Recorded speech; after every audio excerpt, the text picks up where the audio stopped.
right, this is James Gray with the Michigan Institute of Athletics in Brighton, Michigan. Got another awesome podcast coming up today. I'm joined by a local business owner, successful person in the community. He has a great story, and this is going to be a really exciting episode. But before I get into that, I want to shout out the fact that VetLife has sponsored this podcast and sponsored the podcast through the months of September and October. For the people that don't know, VetLife is a 501c3 nonprofit that's created by veterans for veterans. Every veteran that you know has probably faced struggles transitioning back from, active duty to regular life, and VetLife is there to help ease that transition. If you want more information on VetLife, please visit VetLife on Facebook and Instagram, or the easiest way is vetlifetoday.org. So thank you to Josh Parrish with VetLife for backing this podcast, and let's get right into it. So I'm joined today by Kevin Nagle. Kevin, for the people that don't know you, talk a little bit about your background, your involvement in this community, and just a little bit of what you do. Sure. So I'm a local attorney here. I primarily work for the juvenile courts, and I work in the area of abuse and neglect. So for the last 6 or 7 years, I've primarily done a lot of work with when CPS comes and gets kids in neglectful situations. So I'm either a guardian ad litem for the kids. I represent them and their interests in front of the courts. We have trials.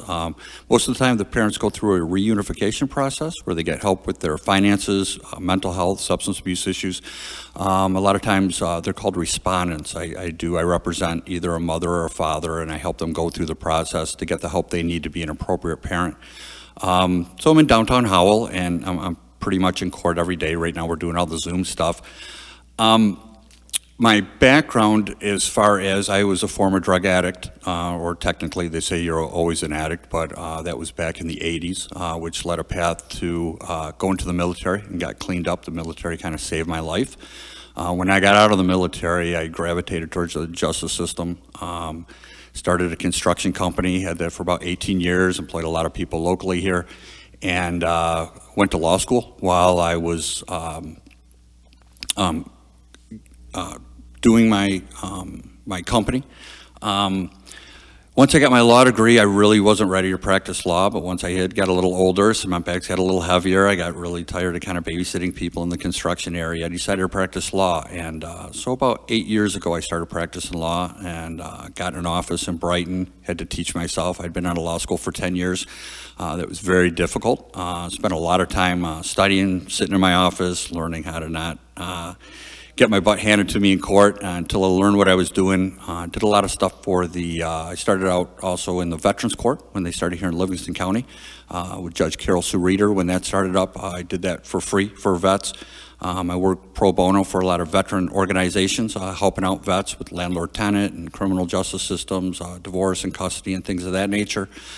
And it's kind of fine-tuned itself into where I am now. And recently got married. I got new kids, got a bunch of grandkids. I really, it's funny now that I've come full circle to working so many hours all the time, and now I can't wait to get out of the door at 5 so I can get home and spend time with the grandkids and teach them things and just play with them. And it's really it's kind of therapy for what I do every day in the courts.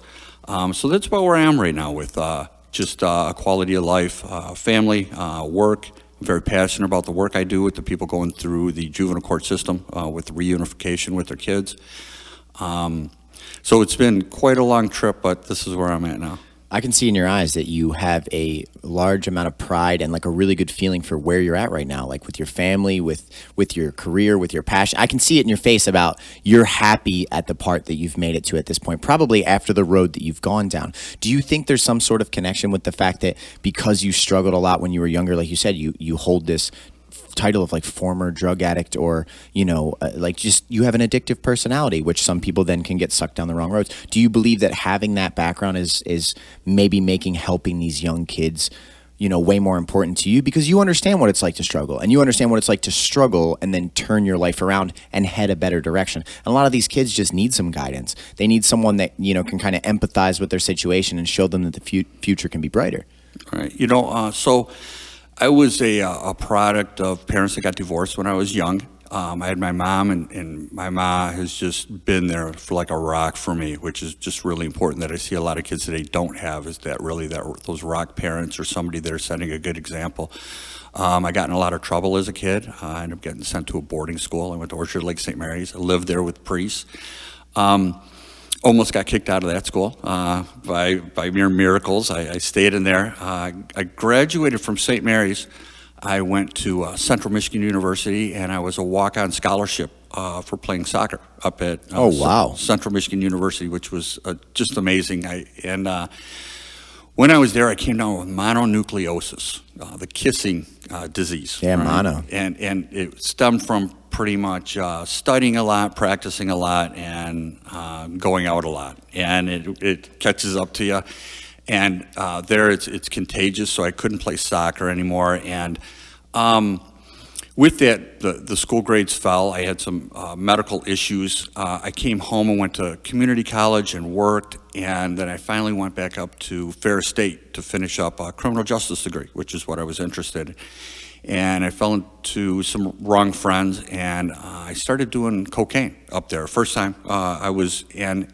And it really took over my life. It started on weekend things, and then I would go pick up, and then I was getting it for other people, and then it turned into where I was actually driving to Detroit. Back then they just came out with that movie White Boy Rick, Yeah, I know it. Yeah. Same time frame, right? And they had down in Detroit they had Young Boys Incorporated, YBI, and you could go down there and you could pick up an 8-ball for $100. And you could take it up to Ferris, to the businesses or the frats, and sell them for $350. And I kind of said, screw school, and I was really it was unbelievable, and for a short period of time, it was just, wow, I got the world, by the tail. And I wasn't the person to do that. I ended up overusing, and over years, I ended up losing 3 years of my life to cocaine abuse. If you've seen a x-ray of my nose, you would see half the cartilage is eaten out of my nose from the abuse. Told myself I'd never stick myself a needle or smoke anything, and that, I haven't never done a needle, but you end up smoking it because you can't snort it anymore because it's so painful.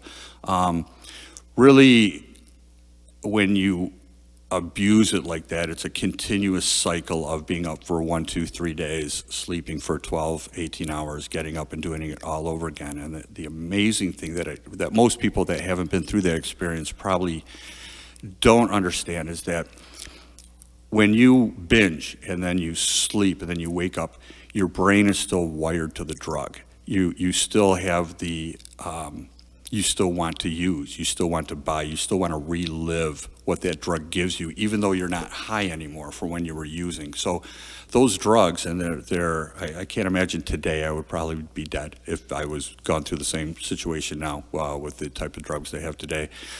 But it led me to the point where I got arrested. I was looking at 25 years in prison for the amount of coke I had on me. I had marijuana on me as well. I was going through, and at that time I became homeless. I lost all my friends. I lost my family. I really had nobody left. I was about to go to California. I had a friend out there that had left the state because he got in trouble, and he was building fences in Fresno, California, out in the middle of nowhere. And he said, come on out, it's great, nobody bugs you out here.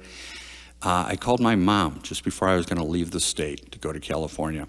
And she goes, no, we'll get you an attorney, we'll get this figured out, this and that. And I always look back at those are one of those crossroads where you make a decision.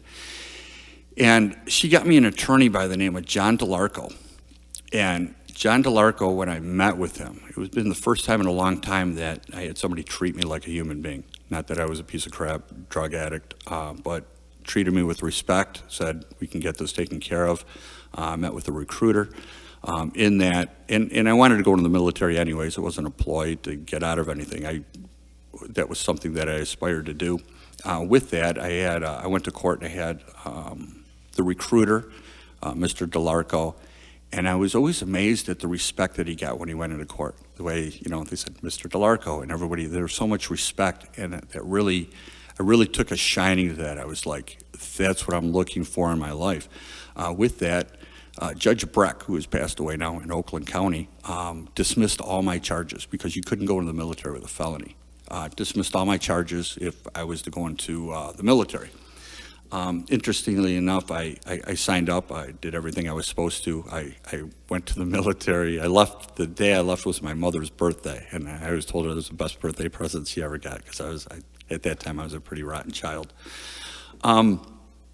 When I went in the military, I remember going through boot camp, and I was down in Fort Knox, and it's really, that's when we had Vietnam vet drill sergeants, pretty rough. They would smack you around if you needed it. Push-ups all day. I mean, it was constant. They'd wake up at 3 in the morning. They throw garbage cans all over the place. They clean it up, and you had to run to the showers and run through in like 10 seconds and wash everything. It was interesting that boot camp was about 3 months. It took about, I'll never forget this, it took 10 weeks, and I remember after 10 weeks, I remember one morning I woke up in the military and I had a dream, and I could remember a dream, and it had been years since I could remember having a dream. And it was starting, my body was starting to get rid of the drugs in my system, get rid of the power that was invested in my head. The wiring was starting to be undone. And I started going, what the heck were you thinking? And the amazing aspect of that is most people that aren't addicts or can't conceive the idea that these drugs are so powerful, how they rewire the brain, how they totally overtake people.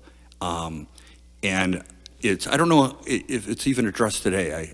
I love all the people I work with at the courts. They have a drug court. Judge Hattie's amazing. They have a drug court in Livingston County. One of my mentors was Lee Goff. Lee Goff was a big proponent. I worked in the drug court with kids and things like that. But I hate to say that, and this isn't a negative aspect, but they all get it from a book. They read a book about what addiction is. And then what they see with people. But it's a different aspect to live through it and truly understand the little idiosyncrasies when it comes to drug addiction and what it does. I mean, I've stolen from my family. I've lied. You will do anything, and your brain tells you. Your brain is there, and there's not is it right or wrong anymore. Your brain just tells you want to do drugs, and whatever's in front of you, you really don't think about it anymore. You just do what you need to do to get high, and that's what your body says. Not everybody is like that. Some people can do drugs and put them away. I'm not so lucky. I'm one of those persons that I have to be very careful about what I do with my life, because it can be very addicting to me. So I'm very hesitant about taking any kind of prescriptions, things from the hospital or anything like that. I really keep an eye on that. When I was in the military, I ended up getting I was a 71 Delta, which is a legal clerk. So when I was in the military, I was in the infantry, did all the infantry stuff, went to Desert Storm. But I used to learn law of war. I spent a lot of time with soldiers that would get court-martialed. I would go over to the jail and talk to them about their Supreme Court rights or their appellate rights and things like that. So I had Article 15s, chapters, things of that nature, and I did that besides doing all the, but I love the military stuff a lot more than the job that I did. But it kind of set the stage for when I got out. I wanted to go to law school when I got out of the military, and I re-upped, but then after Desert Storm, they kind of did a retooling down to the military, and I came home. I want to say I went in the military, and I went on February 7th of 1989. I believe I got out to the middle of 93. I re-upped, and then right after Desert Storm, they kind of cut the military, and I came home. Wanted to go to law school, so I went to Madonna University to finish up my criminal justice degree, and I did that. They let me use my military credits for stuff, so I actually did my bachelor's degree in I had gotten an associate's while I was in the military, and then finished up at Madonna with a bachelor's degree, then applied to law school. At the time, I had a job at Williams Panel Brick in Livonia, and I was selling stuff. It was the wintertime. They said, what do you want to do, go out and install stuff, or do you want to sell things? And it's like 10 degrees out. I go, I'll sell. Yeah, I think I'll sell some stuff. But once the spring hit, I couldn't wait to get out of the showroom, so I started putting up stone and brick and marble and fireplaces and things like that. Then I started law school. I started down at Detroit College of Law, which was my first year of law school was probably the hardest year of my life. I was married, but I can remember I didn't watch TV, I didn't go out, I didn't do anything but study and work, and I worked my whole time. I clerked for judges, I clerked for Michael J. Callahan, but really, when I look back, what a satisfying work effort to go through a year of law school, really putting everything that you had. I literally used to sleep about 3 hours a night, catch up for about 12 hours on Sunday, and do that for a whole year. And it was incredibly tough.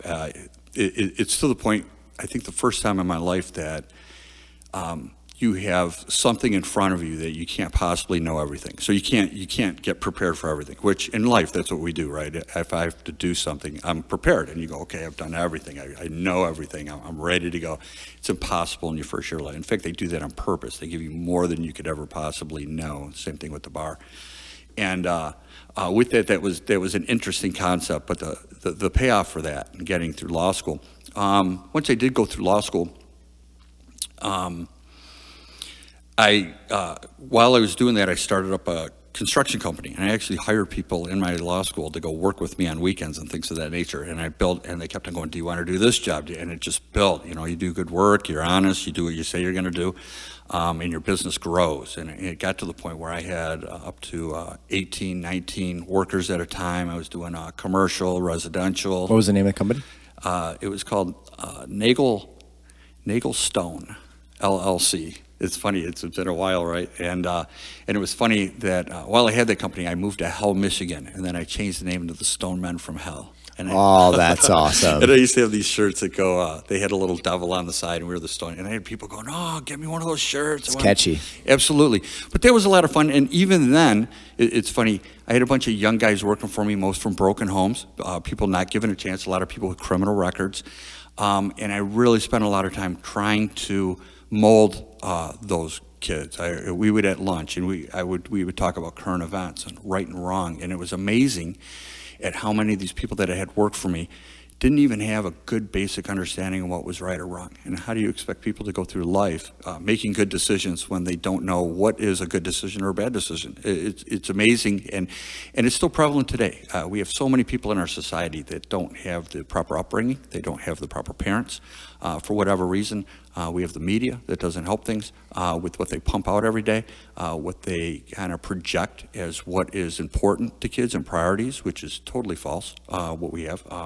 The music industry that we have that teaches horrendous things to our youth. So even parents that have a great idea have so much against them in bringing up these kids, and you get a lot of rebellion, or they think other things are cool, and it's a real mess. With the work that I do, we have a lot of really big issues in our community that aren't being addressed, not even in the closest sense. One of the biggest that has been really amped up during this COVID situation has been the mental health issues. Right now, our courts are filled, and I have so many, especially moms, and they are so. There's a lot of people that have borderline mental health issues. They're never really addressed. Not that there's no resources for them. We have in our community we have CMH, and I've done this a multitude of times, taking people over there, and basically, unless you're going to harm yourself or harm somebody else, they're going, well, we don't really have the resources for you, and have a nice day. So unless somebody's going to write a check, which a lot of people don't have the finances to do, these borderline mental health issues don't get addressed at all. And all of a sudden it comes to a point where they're older, or a situation like COVID, or they're taking their kids to school, or they're driving, they make a bad decision, and all of a sudden, boom, now they're taking their kids away. And you know what, a lot of these things could have been resolved if people would have got the mental health issues for these borderline situations earlier in life, high school or college, would have been addressed. We would have had some resources in our community that could have addressed that, got them on the right path, minimal meds or whatever it might take. But we don't have that. And then they're thrust into the juvenile court system, usually parents with kids.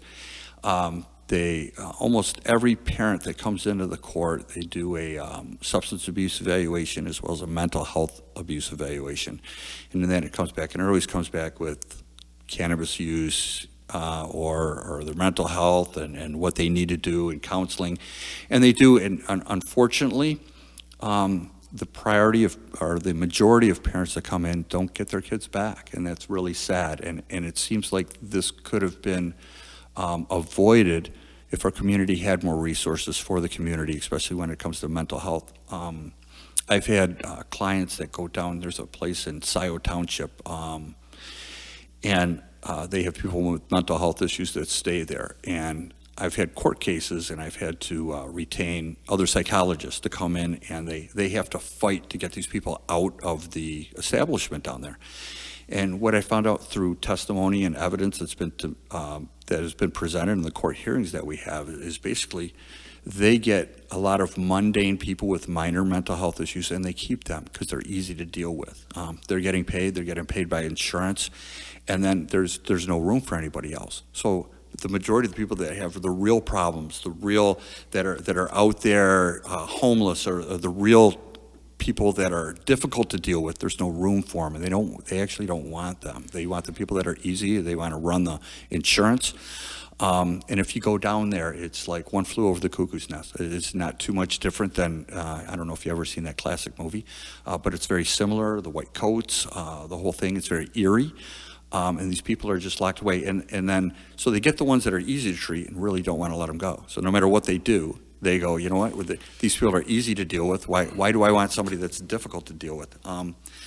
So our mental health, that's one of the things that I've taken away with the work that I've done is the lack of resources our community has with mental health situations. And unfortunately, the court shouldn't be the place where you deal with the mental health, but it is. That now we're getting all the overflow with the people that never got the help to begin with. And between probably 95% of all the parents that come into the abuse and neglect court really have it's either mental health or substance abuse or both. Right now, I can say that I'm involved with at least 10 cases where, unfortunately, in my opinion, these mothers are going to lose their kids. And you know what? They love their kids love their mother, but they don't have the ability. So what happens is they come in and they say, okay, go do an evaluation, then go here for counseling, and go and do this. They do not have the mental ability with their anxiety, social anxiety, and things of that nature. They don't really have the ability to go and do stuff, right? So they don't get the help. There's nobody there really to help them. And then after about a year, we're terminating the rights to their kids, which is really, it's really a shame because there's a lot of love there. And with some preventative measures, some resources in our community, it would be a different story for a lot of these parents. So you're clearly not the only person that witnesses how bad this is being done, because obviously you speak about it and I can instantly relate to like how terrible that is. I mean, we should be helping people on the front end, not ripping children away from them on the back end and then punishing them from a preventable thing. You know what I mean? From something that we probably could have got involved early on and helped out and taking people down better roads than where they were at. Like you, I can tell like your life changed drastically when you were with that lawyer that one day, and the way that people treated him resonated with you, and it resonated with you on a very deep level. And you probably at some part of your psychology was like one day I'm going to have that. And you've seen what someone from, like you said, homeless, that lost all of his friends, that was addicted to drugs, that could have effortlessly been counted out by society like so many people are, how he can, given the right opportunities and given the belief, in him by one person, that one man, that lawyer treated you with respect, and you were like, you know what, this is better. I'm not a piece of shit. I'm not this person that deserves nothing.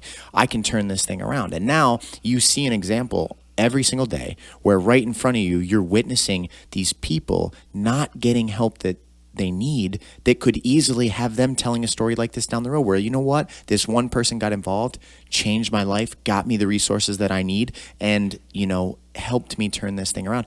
Why do you think it is? In a 20-minute conversation, I already understand that like that should be a top priority for a community. We should be helping the families and the people in the community in need get what they need so that we are a better, more healthy, higher functioning society. Why is that not taking place? Just because it's easy to, like you said, you touched on something that really, it struck like a bad chord with me, where you said, you know what, they want the simple cases and they want to just keep them and they want to run the insurance forever. And when it's business over people, which so many things are in life, it gets disgusting. You need to help people if you're a community health center. You need to try to fix families. You need to try to put yourselves out of business. Hate to say that. You need to try to do so well for the community that you operate in that your goal is to not have enough clients.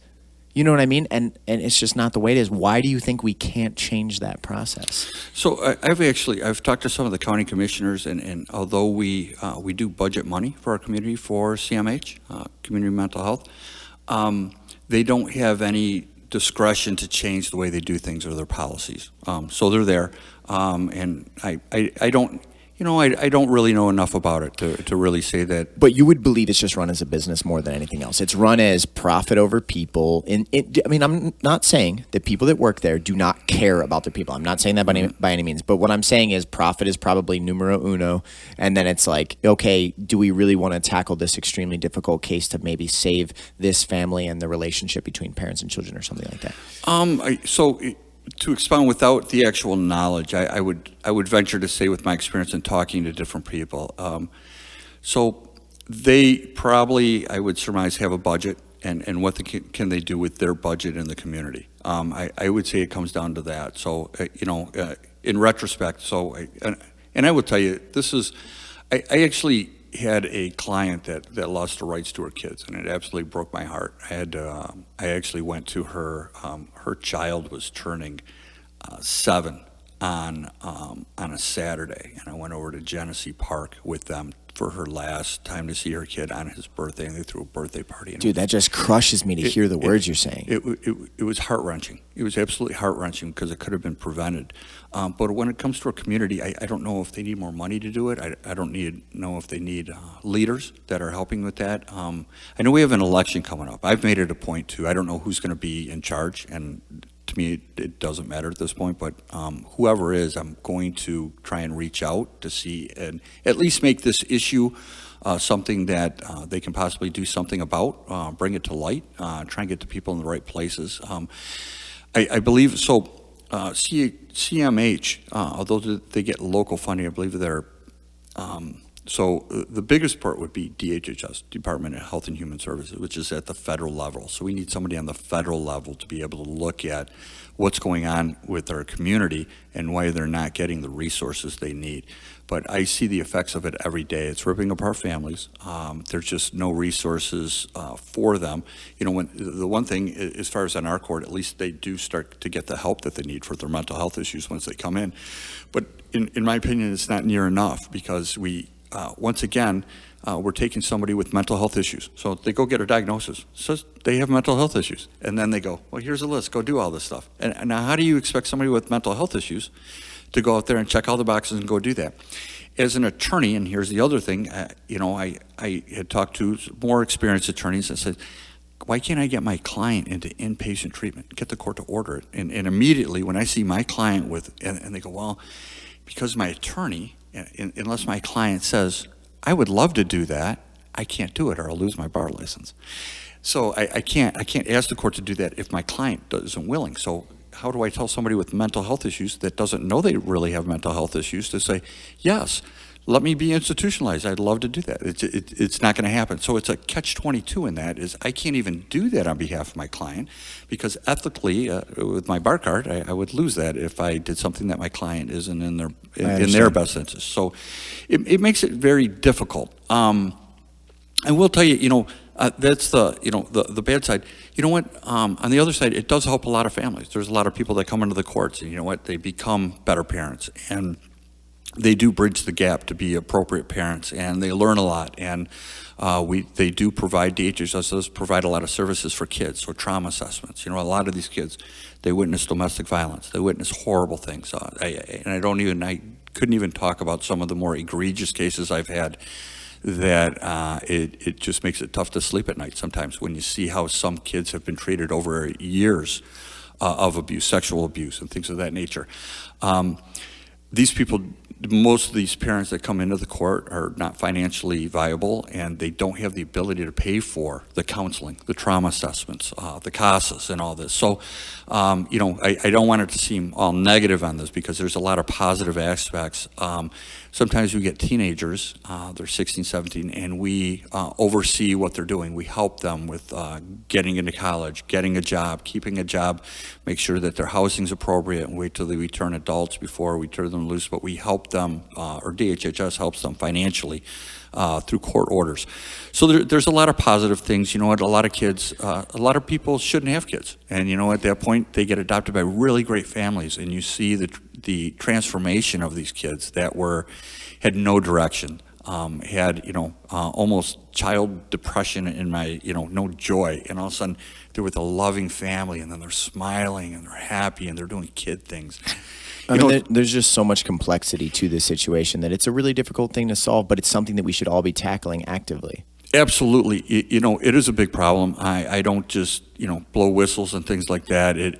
I think about it almost every day, especially when I become really close with my clients. I work with them all the time. I have to go through all the allegations. I meet with them, and you can see the love that these people have for their kids, and they have all the ability in the world. They just need the help to get through the issues that they have, and there doesn't seem to be the resources or in this situation to get them the actual help they need. And in retrospect, what happens is they do lose their kids, and it's horrific. It's horrific. So being someone that is around mental health so much, and you witness probably more than most people, in their entire lifetimes in a very short period, because you're constantly dealing with people that are in the struggle. Why do you think it is that mental health is such a rampant issue in this society, and probably around the entire planet at this point? I mean, I remember growing up, there was definitely people that had mental health issues. There was definitely addicts, there was drug, but it seems, at least from my perspective, to have gotten worse. Like the amount of people that struggle nowadays, the average high school kid would tell you they're filled with anxiety, they're depressed, the kids walk in this building at 16 years old, and instead of being full of light and excited for the future, when they first come in, they're kids that are they're terrified to meet a stranger. They don't want to make a phone call to someone they don't know. They're riddled by this anxiety and depression, which I just don't remember it being like that way before. Do you have any, intuition as to why things are the way they are currently? So you can look at, I'm a little bit older, so I lived through, and I remember. It was funny. I remember my grandparents, and then all the couples, and everybody was married for 50 years, man. Everybody was, they kept the families together because they had this ideology that no matter what it is, we work through it, and we're going to stay here, and things were a lot simpler. I believe that. So a couple of major issues, obviously the technology boom. You have all this information that is just vastly spread in an instance moment, and it influences, I believe, the mental conscience of our youth, of everyone. You have our TV, and we have all these false expectations or priorities that is put out there. If you don't have a big house, if you don't have a flashy car, if you're not a rap singer, or you can't dunk a basketball, or you have a modeling contract, then you're not worthy. You're a little less than and we went the same kind of concept that is actually started to get as funny as it's not funny, but the modeling, where everybody was so super skinny. Then we had a whole epidemic of all the anorexic issues from that because of the way our media put out these ideals, and they started changing. It's not totally come to fruition, but they've done a lot on that, and then people have started taking notice, and I don't think it's as rampant as it was anymore, but the same thing goes today, is all these priorities that are put out constantly by the idiot box, which is what I call the TV, or the people on technology. I like it. I don't watch TV at all. I don't even have television at my house. Right. Or the computers, and it's constantly with these societal expectations of what you should have, where you should be at. We get the constant images of what's expected. What is success? And success is money and power, and look how good I look, and look at what I'm walking with, look at my partner, and look at me. And so that's a constant drumming that comes out from our media and technology. And I mean, that would cause anybody anxiety. Yeah, how am I going to get that? I mean, if you're looking at those expectations and you're going, wait a second, I don't fill those shoes. I'm not what they're singing about in that rap song, or I'm not going to be the person that the TV is idealizing. Or hey, this is the ideal person. If you're not up to this standard, then you must not be successful. That is crippling. You know what I mean? Unless you figure out, hey, what if I just turn off the TV and I have loving relationships with the people in my life, and I pursue what I'm passionate about, and I do something that makes me proud, and I live by my moral compass, and I navigate through this world under my own intuition, maybe it would be better than I think. You know what I mean? I think there's a lot of falsities that are pushed on people. There's a lot of, fake things. I also see it in youth. I have 7 grandkids, right? And by the time they're 4 or 5, they throw a tantrum if they don't have a phone in their hand. And I mean, so I grew up and we didn't have cell phones, right? We had a rotary dial until I remember, I think in the 80s started the beepers, right? And I remember at one point, right, you want to be cool, I had 2 beepers. And you know, and they even, That was the coolest days of your life right there. Was. They even had a song back then. It was like, call me on my beeper, call me on my beeper. You were jamming to it, weren't you? Jamming to it. So the technology is also, as much as it adds a lot to our community, I mean, how great is it to get Google Maps to go somewhere? How great is it to, how do I spell a word? I have a bump on my arm. What does that mean? And you're instantaneous getting information, schooling and online and educational things. I mean, there's a lot of benefits to it, but I think it's wreaked havoc on our youth and their mental anxiety.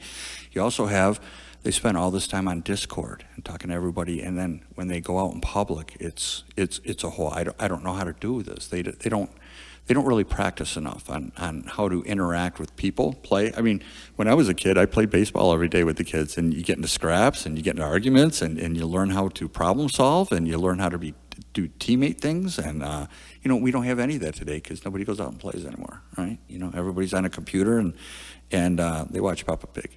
Yeah, no, absolutely. I think you just hit on a lot of things that are. I mean, it was a bullseye.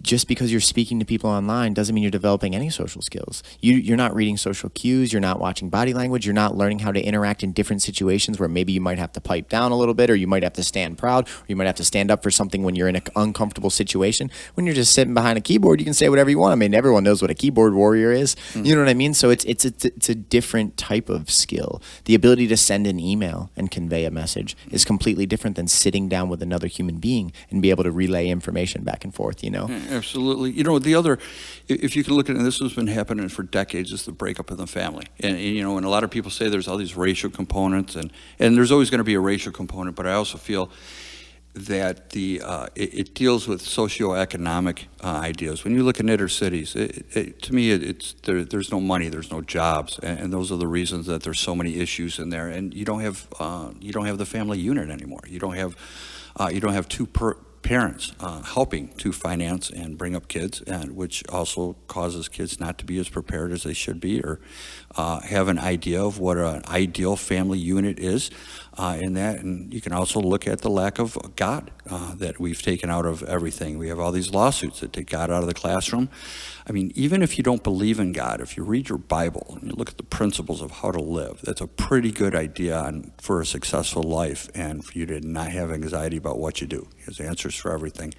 My father had COPD, and he passed away about 5 or 6 years ago. But it was interesting.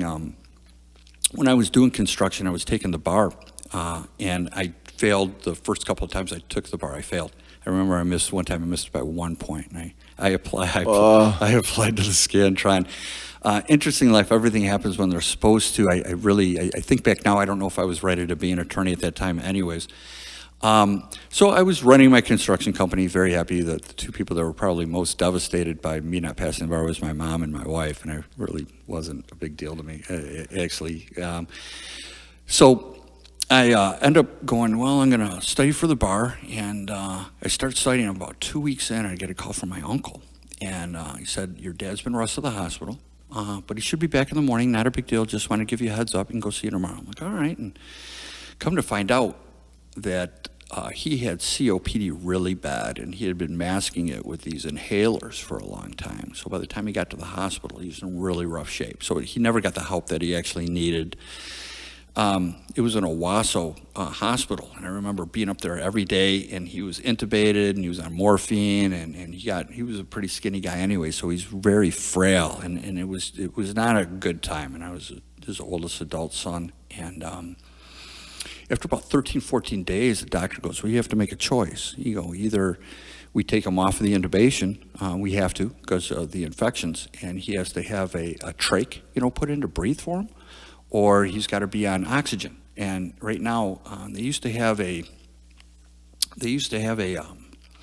tech that came in every morning, and they would test the strength of his lungs and whether he could breathe. And since he was in there, it had gone down the whole time he was in there. So the doctor goes, he has no ability to breathe on his own. It's not even close. And he was supposed to have an operation. And I remember going home that night from Owasso, coming down 52. And I had spent like every day. And I remember I even watched the Super Bowl in his room when we were there. And he was out. And I had struck up a very good relationship with Brenda, who was his ICU nurse. I'm surprised I remember the names from that long ago. But because he was always out, he wasn't really able to talk too much. And I remember going home, and I remember Lean On Me come on the radio while I'm driving down there. And I'd been strong for all my family, all his brothers and sisters. We had so many family, and I was the contact. So every day, everybody's, what's going on? What's the update? And we're going to make it through this. And I remember just pulling over and bawling like a baby on the side of the road. And I remember praying. And I was like, God, if you just do something for my dad, just tell me what to do. I will read my Bible. I'll be a good Christian. I'll do anything you want me to do. The next morning, I got a call, and they told me that his operation was postponed, and they were going to put a trach in. That was the decision. I really didn't have a choice. I was very upset, called the patient advocate, and they were going to do it the next day. The very next morning, this Brenda calls me and says, Kevin, are you sitting down? And I thought my dad had passed away. And she goes, they checked his levels. They're through the roof. He's up in a room recuperating right now. You can come and see your dad whenever you want. Through this whole period, it took a few months, and then I had to find him, and I ended up putting him in the Howell Care Center for my dad. So it took me time. It was in the winter time. It was hard to move him because of his lungs and moving in the winter. And I remember getting him in to the hospital there, and his throat was ruptured from the trach, so he couldn't really talk too much. And I remember getting him in his room, and I go, Dad, I got the bar in 10 days. I go, after my bar, I'll come and see you. And I'll never forget this. He looks at me, he goes, do what you gotta do, son, with the gravelly voice, and believe it or not, so I hadn't studied. I studied for like 2 weeks. So so just to give you an idea, I usually study between 3 and 4 months. And I mean, that's all you do. You don't leave the house. You just study for the bar. And I gotten so close so many times. So I only studied for 2 weeks. It'd been a couple years since I took the bar. I studied for another 5 days and just looked at my bullet points, my outlines and things like that. And I go, I shouldn't even go. I was like, I have no chance in the world, And I said, screw it, I'll go. And I went and I scored. I ended up scoring in the top third of the country in the multi-state. Wow. And it was just, and I think, honestly, when I think back, I think it was more, I wasn't nervous because I didn't have any expectations. So I was really at ease, and it was where I was all ramped up the last couple of times that I took it. So that's how I ended up passing the bar after that. And, with that, I followed through with my promises. I probably spent, after doing that, a good 3 years just doing Bibles, going to church, Bible studies, joined a lot of ministries. That changed my life profoundly. What I try and tell, I meet a lot of people that have substance abuse issues. And I talk to them from my own perspective, and I know what got me over my addiction, I have no doubt, is the love for my country. And I was so proud to fight for, to be in the military and fight for my country and represent them. And that was such a dynamic that the controlled environment of boot camp probably didn't hurt either. But, and I tell all the people that come to me that I end up representing that have substance abuse issues that, being an addict is a full-time job.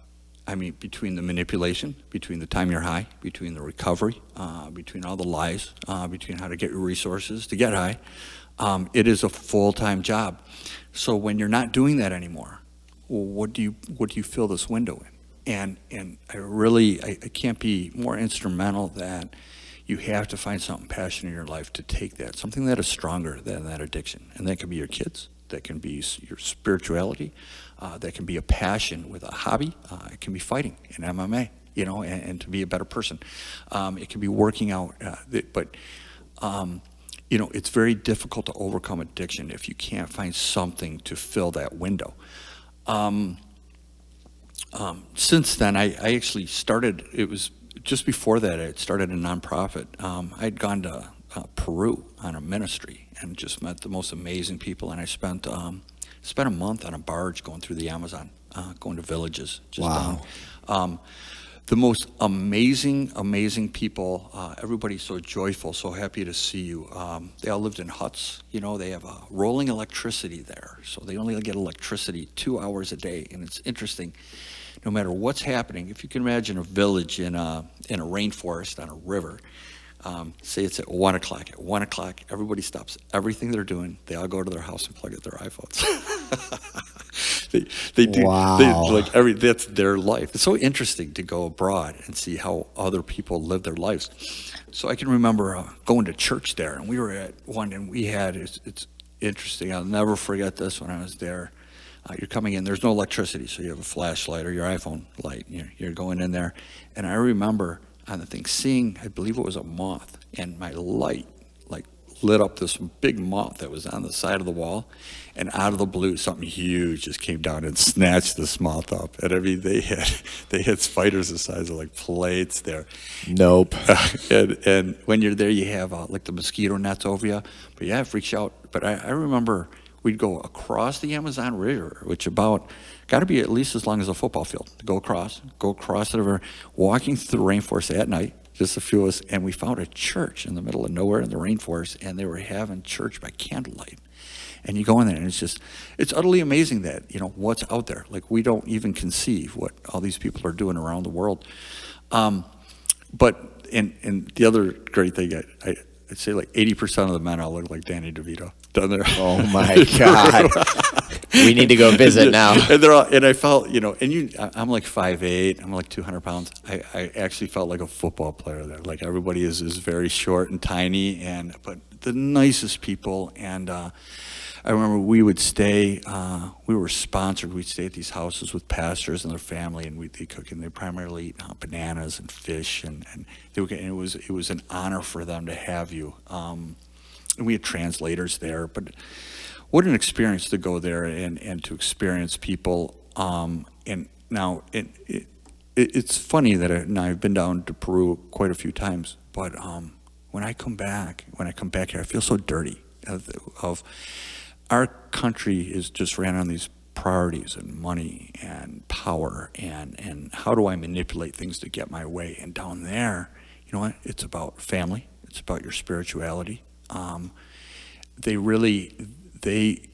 All those people that I met down there would be considered indigent and homeless here, and they're the happiest people I've ever met in my life. And that's what I take back from that trip. There's a lot to that. Think about that. I mean, those people living in situations that most people here, you're spoon-fed compared to them, and yet they're happy. They embody that feeling of happiness inside, and they just live the world that they were given in front of them. Instead of, you have people that have everything they could possibly want right in front of them, or the potential to do everything in this country, and we have access to everything regardless of where you live, and yet they're depressed, riddled by anxiety, and have no idea what they want to do when they have a million opportunities that someone like that living in the Amazon would never experience. That really says something about mental health is not so much about your circumstances. It's about how you perceive the world around you and what you do that leads you towards the future. I have a daughter, and she has anxieties, and she goes and gets help for it. But I talk to her a lot, and it's not easy. But I talk about perception. Your perception on whether you're going to succeed or fail.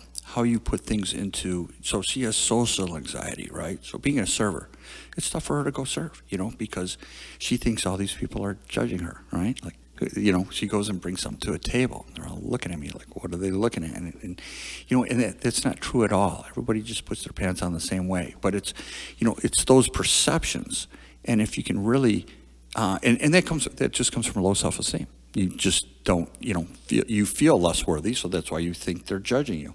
But perception is such a strong factor in how we go through life, and our perceptions on what we're going to do every day, if we're going to succeed, how we're going to do things. And that has a lot to do with the anxieties. I believe a lot of our youth, based on all the information they're giving, have the wrong perceptions on how they should be going about things and doing things. And if you have the wrong, it's almost impossible to get through life if your perceptions are off. Because it's your mind. Exactly. So the last thing I guess I want to cover a little bit is, what has 2020 been like for you personally? I mean, obviously, we've talked about people are definitely struggling with the mental issues that have come up. COVID is something that, if you would have tried to explain to people a year ago, it would not be possible. And we never thought, at least me personally, I never thought we would experience half of the things that we've witnessed in 2020 so far. What has it been like for you personally? It's actually turned out to be a year of incredible personal growth for a lot of people around this building. Like, this actually might be one of the best years of my life when it's all said and done, because it has forced me to reflect and take a step back and grow further and step up to the plate and face challenges. But, some people are on the opposite end of the spectrum, and this has really been a crippling year. As a businessman, as a family man, things like that, how has 2020 been for you? Well, I have a couple of different aspects when it comes to that. I'll say when it first started, I'm pretty busy, and you're pretty busy. And, it's funny, I tell my family, like, sometimes they're like, well, this all happened. I go, well, why don't you call me? Because you're busy. And I go, well, people that are busy make time for the things that they need to do. And the things that are important, they will make time for. So for my week, I'm always going to have something to do the whole week. But you have to prioritize what you want to do and what's important to you.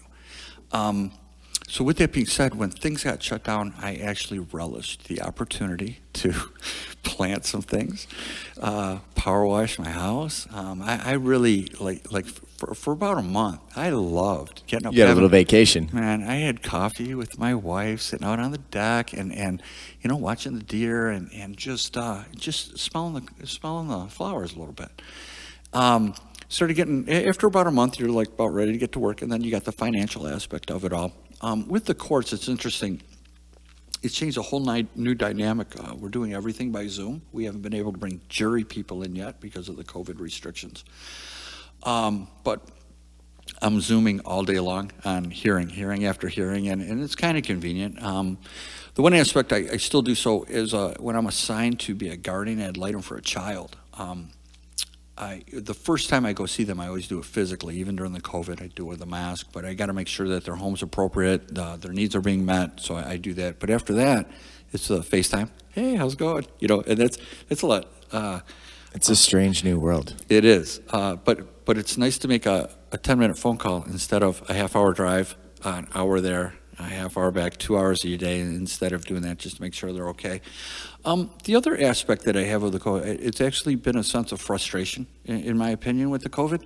And I'll come around circle on that. Just about a week ago, I was listening to sports radio, and so I listen to sports because I really don't want to hear about COVID and things of that nature. And the person afternoon, I think I was on my way to the court, and he was starting to talk about, it's so horrible, it's so terrible, the movies, and I was just like, and I started thinking of those people in Peru. Perception. And I go, you know what, you can still go, I mean, what exactly can't you do right now that's just so horrible, that just makes your life so defeating, And it almost made me angry and here we have somebody espousing that on the radio to thousands of people, that it's so, once again, reinforcing this idea that everything is so horrible. And it's almost infectious to their perception then, because now they're sitting at home going, you're right, things are awful, my life sucks, pity me. And from my perception, and when it first started, I really spent a lot of time, just as you have, to invest time in getting yourself informed on what was going on. And I really, with the briefings and all that, it sounded like in the very beginning, well, we're going to shut everything down so we didn't overwhelm our medical facilities. So we have medical resources, they can't be overwhelmed. 2 weeks to flatten the curve. So we're going to, and it's funny, and then we had boats going. I know at the Novi Show place, we built a hospital out in California. They had all these things, but they spent millions of dollars putting all these things together. None of them got used, which was interesting. Now, all of a sudden, they're laying off nurses, and all of a sudden, there wasn't an overwhelming situation for our medical facilities. Well, and then they tighten their restrictions. And in my opinion, at that point, the ideal way to deal with the COVID would have been to focus and identify the people that were in need or vulnerable to the situation. Older people, people with lung issues, people with heart issues. Identify those, educate the people around those people to make sure that they were quarantined, they were protected, and the people around them were doing what they needed to be doing.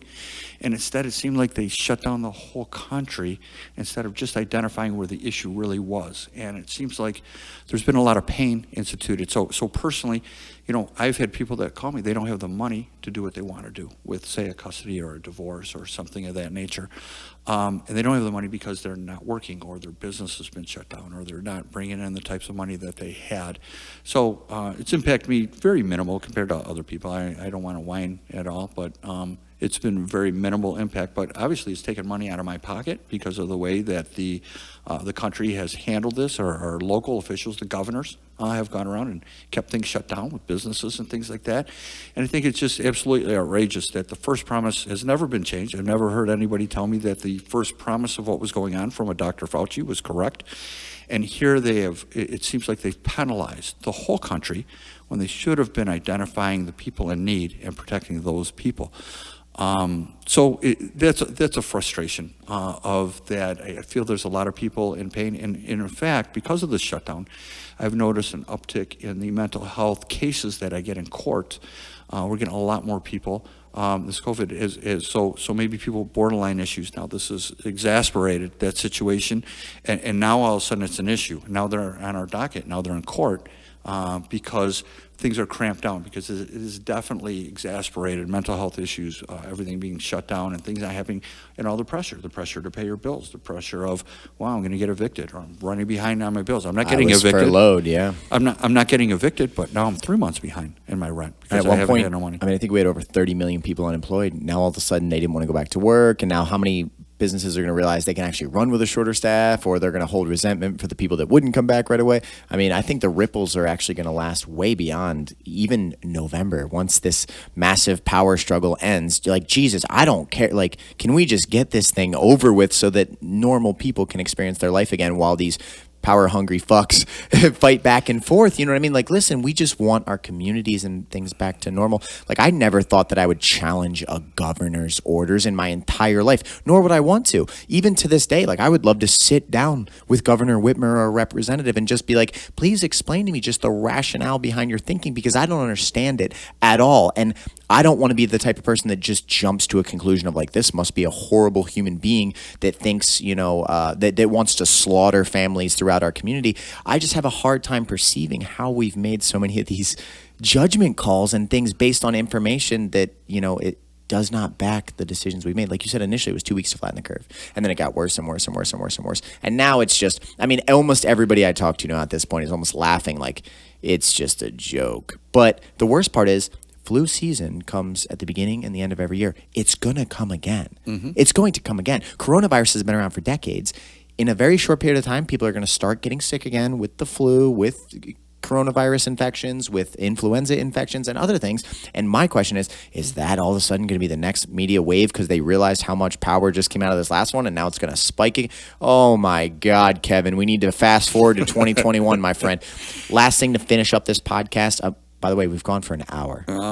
I have one last point that's very telling about what you were talking about, what was interesting. And just one, there's a ton of things that you could bring up to point out that it's obvious on why people are making decisions. But it was interesting that we had lockdown after lockdown, and then it was starting, and I believe it was after the second, and then poor George Floyd, who got killed by that police officer, which is horrific, by the way. 2 days after that, when people started rioting, she rescinded all of her stay-at-home orders. How convenient that was, because it seemed like that would be something that would be in her best interest. Don't you dare open your business. But you can definitely go and protest my political opponents. Yeah, absolutely. It's just almost, it becomes like a comedy show. It is. Like, guys, stop. I would rather, if our governor was an asshole, this is hypothetically, I don't know if she is or isn't. If you're an asshole, I would rather you just be honest, walk up there and say, I'm making these decisions because I'm in charge and you're not, and I don't give a shit what you think. These are the rules that I'm passing down, and if you don't obey them, blah. I'd have more respect for you. Right. But don't, at least be who you are. Be transparent. Right. But don't just drag us along by this string until the point where you, like you just pointed out, go, wait a second. If I actually allow all these people out, this might be good for me. We're not puppets in a game here. To you, we probably are. but we're not puppets, all right? And the better that you treat your constituency, the better results you're going to have in return. So, man, you know, my hope is that 2021 is excellent. You know, hopefully this was like a reset for people. Hopefully this snapped a little people awake, you know, some people awake and made them realize, like, you know what, we need to critically think a little bit more. We need to question information that we're given. We need to look around our communities and try to work within in places that we can control, because otherwise things can get out of hand very fast. Things can become chaotic.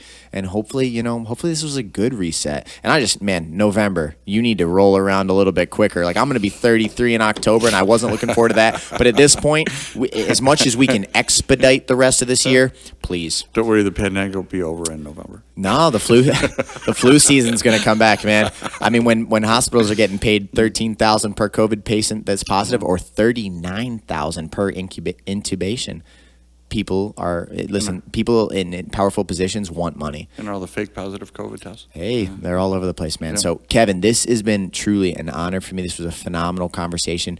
We went over an hour of just organic, good conversation for our community, for people. If people wanted to work with you, or they're in a situation where they believe that you could help them, how can people reach out to you? Can you please shout out your business in the community? Just anything else you'd like to record on the podcast? Sure. So just real quick, my phone number is 248-521-1433. That's my cell phone. I answer it all the time, not even after 5.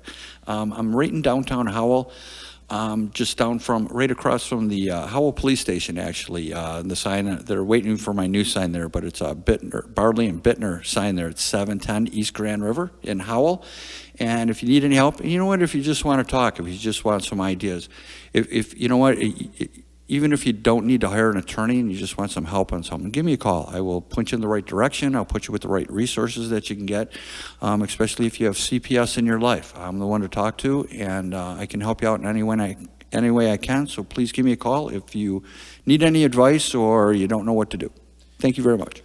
And the mixed martial arts community, Kevin's a huge fan. He's at tons of events. He's at a million fights. He knew Parisian when he walked in the door today. He's like, hey, I've seen you fight forever. Parisian just got signed to the Ultimate Fighting Championship. So, you know, if you're, especially if you're a member of the MMA community, or you're local here to Howell or Brighton or Livingston County, like, this is a guy that I've witnessed for years work hard for the people. And just, he's always brought good energy anytime I've been around him. So, guys, thank you very much for tuning in. I hope you enjoyed the podcast. Try to make 2020 better. And remember, it's all about your perception. And on a day like 9/11, it's good to look back to the past, remember the lessons that life has taught us, and try to do better for the future.